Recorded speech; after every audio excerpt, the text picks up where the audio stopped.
Olá pessoal, sejam bem-vindos a mais uma videoaula.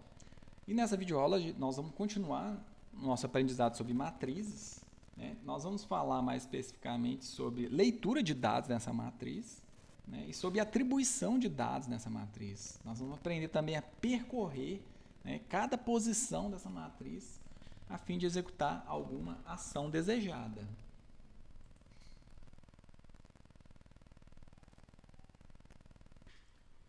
Bom, logicamente, para a gente atribuir um dado, né, essa matriz ela tem que estar declarada, instanciada. E aqui surge um ponto interessante. Assim que a gente declara e instancia uma matriz, a própria linguagem de programação, o próprio Java, ele já atribui valores, padrões para a gente nessa matriz. E isso vai depender do tipo de dados para o Java colocar esses valores. Então eu coloquei 3 exemplos aqui. Ó. Então eu quero dizer aqui o seguinte, que eu tenho uma matriz chamada idades, onde que ela tem 2 linhas e 5 colunas. Né? Então, todas as matrizes que eu estou colocando aqui, elas têm 2 linhas e 5 colunas. O que está diferenciando elas são os nossos tipos de dados. Aqui eu tenho uma matriz de inteiro, aqui eu tenho uma matriz de string e aqui eu tenho uma matriz de double. Né? E aqui eu coloquei visualmente, né, uma abstração de que o Java ele faz. Assim que você declara e instancia uma matriz de inteiros, o próprio Java atribui o valor zero para todas as células da nossa matriz. Se for uma matriz do tipo string, o próprio Java coloca uma palavra especial, né, null, que significa nula, né, ou seja, não tem conteúdo válido aqui dentro de cada célula dessa matriz. E o double, né, é atribuído o valor de 0.0, né, indicando que a gente pode ter casas decimais aqui. Né? Então, o próprio Java já atribui valores padrões para a gente assim que a gente instancia uma matriz na memória. É importante a gente saber disso. Bom, então vamos para um exemplo simples de atribuição de valor em uma matriz. Bom, primeira coisa, a gente tem que declarar uma matriz. Então, nesse caso, eu vou criar uma matriz de string. Né? Então, eu vou chamar de alunos. Eu vou dizer que isso é uma matriz, né? Colocando 2 pares de colchete aqui, e vou já instanciar a memória para ela. Vou falar assim, ó, que essa matriz de string, né, ela vai ter 2 colunas, por exemplo, e 5 linhas, desculpa, 2 linhas, né, e 5 colunas. Bom, como é que eu acesso isso aqui agora? É muito simples. Toda hora que eu precisar atribuir um valor, isso é regra, né, você sempre tem que colocar o nome da matriz e você vai ter que dizer o índice que você quer, tanto para a linha quanto para a coluna. Tá? Então, se eu posso chegar aqui e falar assim, ó, na linha 0, na coluna 0, por exemplo, eu poderia colocar algum valor, né, algum nome fictício aqui. Então, vamos colocar aqui, ó, Mary. Né? Então, vamos pegar na mesma matriz, só que agora eu estou pegando na linha 0, na coluna 1. O que eu vou colocar aqui? Eu vou colocar, por exemplo, uma aspas. O que eu estou querendo dizer aqui? Eu estou querendo dizer que eu tenho uma string vazia. Isso aqui é diferente da palavra null. Null significa que não tem nenhum tipo de string. Agora aqui, nessa posição, eu estou falando que tem uma string que está vazia, que não tem nada. Tá? Isso é interessante. Por que é interessante a gente saber esses detalhes do null ou da string vazia? É porque a gente pode fazer algum tipo de condição, né? Então depois a gente pode fazer assim, se aquela posição está nula, faça alguma coisa. Ou se aquela posição está vazia, faça outra coisa. Então, por isso que é importante a gente diferenciar essa ideia de null e de uma string vazia. Uma string vazia poderia ter, inclusive, até um espaço aqui. Ó. Um usuário poderia inserir um espaço em um campo, né? Ou seja, não quer informar aquele dado.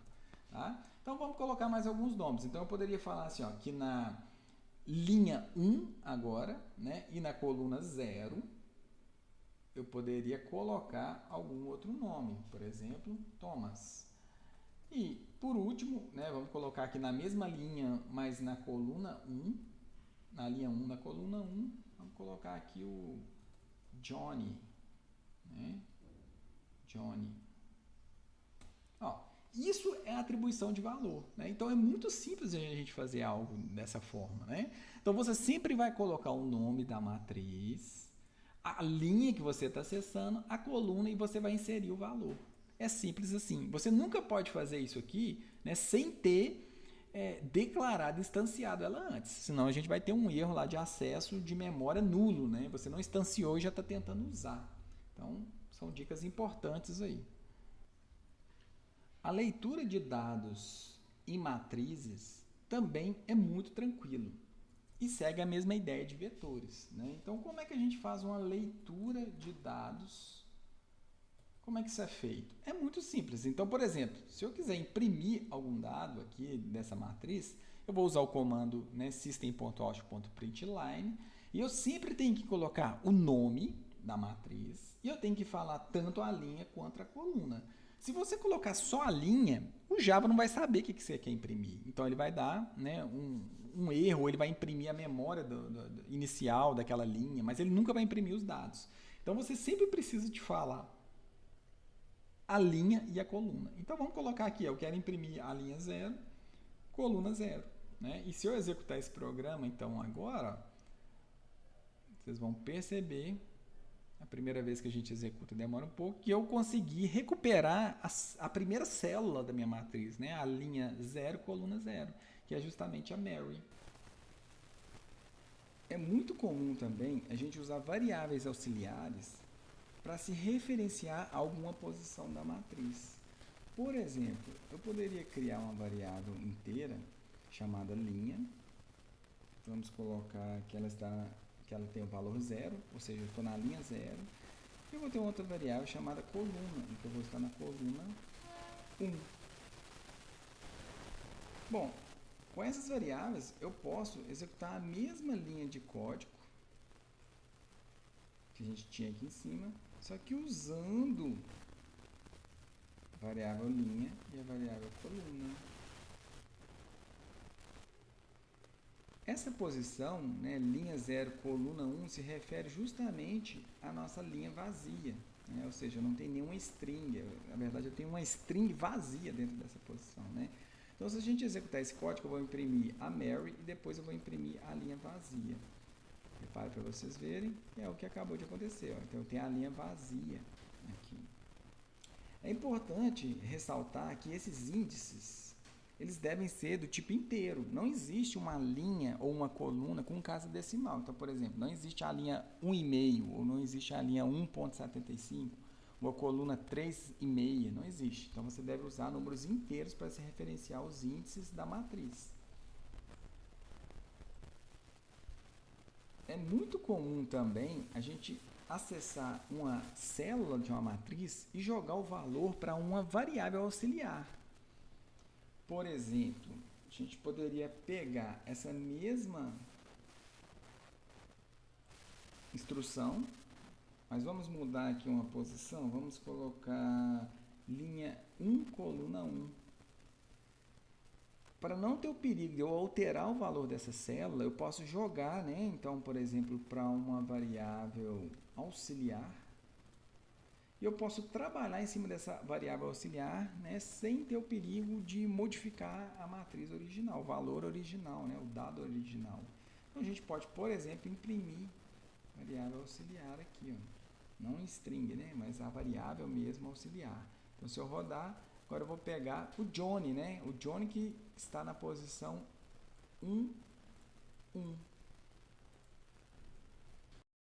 Eu separei um slide, alguns erros comuns, né, que os iniciantes cometem. Então, eu quero mostrar para vocês evitarem esse tipo de erro. Então, aqui nesse slide, né, eu declarei o mesmo vetor, ó, de alunos, só que agora ele tem 5 linhas e 5 colunas. Um erro muito comum é o programador iniciante ele pegar o nome do vetor e simplesmente, né, o nome da matriz, e simplesmente atribuir um valor para esse nome da matriz.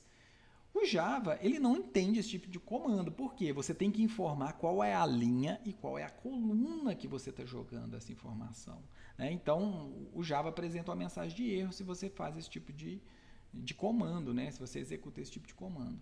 Um outro erro muito comum também é você tentar imprimir o conteúdo de toda a matriz apenas colocando o nome da matriz. Quando você faz isso, o Java ele não dá uma mensagem de erro, mas ele imprime a posição de memória inicial lá daquela matriz. Então é um número hexadecimal que a gente nem entende, a gente não tem, né, não faz muito sentido para a gente a posição da memória.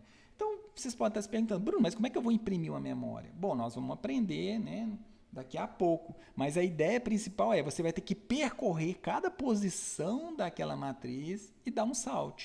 Como é que eu percorro várias posições? Usando um laço de repetição.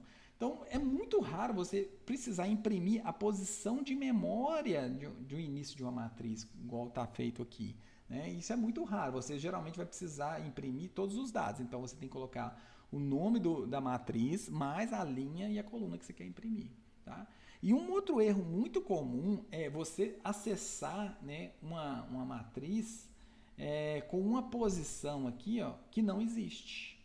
Então, olha para você ver, aqui, né, daria um erro ao executar o programa. Por quê? Porque eu estou acessando a linha 400. Existe a linha 400 nessa matriz? Não existe. Vocês podem perceber que a gente tem apenas 5 linhas, ou seja, a gente vai do índice 0 até o 4. Aí você está acessando o índice 400. Então, o Java dá um erro. Né? Isso é um erro muito comum e que você tem que tentar evitar. Você já conhece dele agora, então você já tem a capacidade de não cometer esse tipo de erro.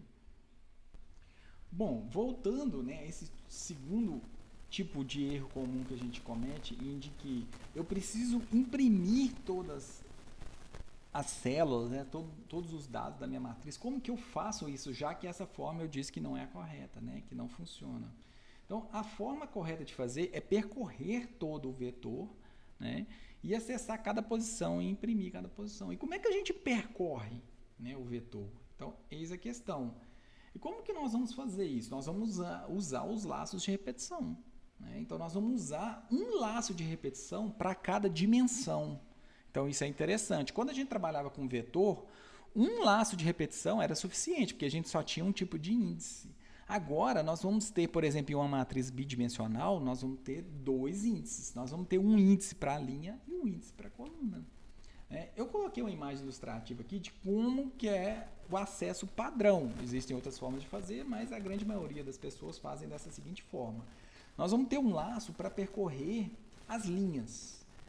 Então, nós vamos acessar primeiro a linha 0, depois a linha 1, depois a linha 2. Só que o que a gente tem aqui? O que a gente tem de diferente? A gente tem que, depois que a gente acessar a linha 0, nós vamos acessar todas as colunas da linha 0. Somente depois nós vamos mudar de linha, então nós vamos passar para a linha 1. Nós vamos acessar todas as colunas da linha 1. Né? Depois nós vamos passar para a última linha aqui, no caso a linha 2. Né? E aí nós vamos acessar todas as colunas dessa linha. Então, como é que nós vamos fazer isso? Nós vamos fazer um exemplo para a gente aprender, mas já começa a imaginar. Então, nós vamos ter um laço, né, em que eu vou controlar as linhas, e dentro desse laço que eu controlar as linhas, eu vou passar a controlar as colunas dentro do laço. Então, eu vou ter um laço de repetição dentro de outro laço de repetição. Bom, então como é que a gente vai fazer isso? Eu vou criar aqui 2 variáveis, que eu vou chamar elas de quantidade, eu vou abreviar quanti de linhas, a quantidade de linhas que vai ter a minha matriz. Eu vou colocar aqui 2 linhas. E eu vou criar uma quanti de colunas, que eu vou colocar de 3 colunas. Eu vou declarar uma matriz, de inteiros mesmo, né? Vou chamar de matriz.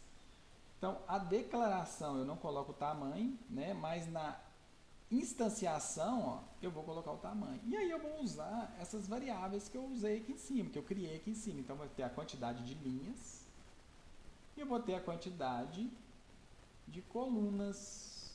Então, aqui nós temos uma matriz de 2 linhas por 3 colunas. Bom, como é que eu acesso, como é que eu percorro cada uma dessas células, né? Então, como eu disse, nós vamos trabalhar com o for.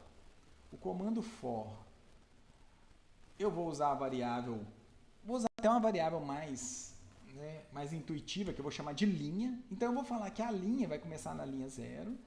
E essa linha, eu vou rodar esse laço enquanto essa linha, né, ela for menor do que a quantidade de linhas. Então, essa é a condição de parada, né? Ou seja, a condição de execução. Então, eu vou executar enquanto essa variável linha for menor do que o quê? Do que 2. E a cada iteração eu vou incrementar em 1 a nossa linha aqui, ó. Ok? Bom, isso aqui eu vou ter acesso às linhas. Então, hipoteticamente, eu poderia acessar aqui, ó, a matriz com a minha linha. Mas e a minha coluna? A grande questão está aqui, ó. Como que eu vou conseguir acessar a minha coluna, né? Então, dentro de cada linha, eu vou fazer um outro for. Olha que interessante. Eu vou fazer um outro for em que eu vou chamar de coluna, né? E a gente vai começar da coluna 0. E qual vai ser a condição de execução? Eu vou ficar executando esse laço enquanto a variável coluna ela for menor do que a quantidade de colunas para aquela linha. Olha só que interessante. E a cada iteração eu vou incrementar aqui, ó, coluna, né, no caso, recebe mais, ó, estou incrementando em 1. E aí eu vou abrir uma chave e vou fechar uma outra chave. Então agora, para cada linha, eu consigo acessar aqui, ó, né, a variável coluna. Então eu vou ficar rodando isso aqui, né, várias vezes. Aqui a gente, inclusive, já pode aprender a atribuir um valor na matriz. Então, o que a gente poderia fazer? A gente poderia atribuir o valor 100. Olha que interessante. Para isso, eu vou usar o recurso de debug. Então, eu vou parar a execução aqui, ó, na linha 10, né? E vou vir aqui, ó, e vou clicar nesse botão aqui em cima para debugar. Então, o programa vai executar, né, e vai parar aqui nessa linha. Então, o que eu vou apertar? Eu vou ficar apertando aqui, ó, F8 para a gente executar cada linha, para vocês entenderem melhor. Então, olha só que interessante. Eu vou apertar um F8, então eu estou nesse laço aqui, né? Eu estou na linha for, onde está verde, onde que a execução do programa está acontecendo. Então, ó, eu vim aqui para o laço interno. E aí, o que eu vou fazer? Então, olha só que interessante. A matriz, a gente está na linha 0. E o que eu vou fazer agora? Eu vou percorrer todas as colunas dessa linha 0 com esse for aqui, ó. Então, agora eu vou percorrer, ó. Agora eu estou na coluna 0. Vocês conseguem ver aqui, ó. Eu estou na coluna 0. E joguei o valor 100 para ela. Agora, eu estou na mesma linha 0, só que agora eu estou na coluna 1. Né? Então, eu estou jogando o valor 100 também, ó. Olha só que interessante. Agora eu estou na mesma linha 0, só que na coluna 2. Né? Pronto, acabei todas as colunas. O que acontece? O laço volta aqui para cima, né? Porque eu já executei a primeira linha, agora eu vou executar a segunda linha. Na hora que eu executar a segunda linha, olha só, a linha agora está valendo 1. Então, eu estou na segunda linha, né? Como a linha começa do 0, então eu estou na segunda, que é o valor 1 agora. Então, beleza, eu estou no valor 1, né? Na linha 1 e a coluna. A coluna, ó, 0, tá vendo aqui? Né? E agora, de novo, eu estou na mesma linha 1, só que agora eu estou na coluna 1. E agora eu estou na mesma linha 1, só que na coluna 2. Olha só que interessante. Acabei mais uma linha. Vamos passar para outra linha? Tem outra linha?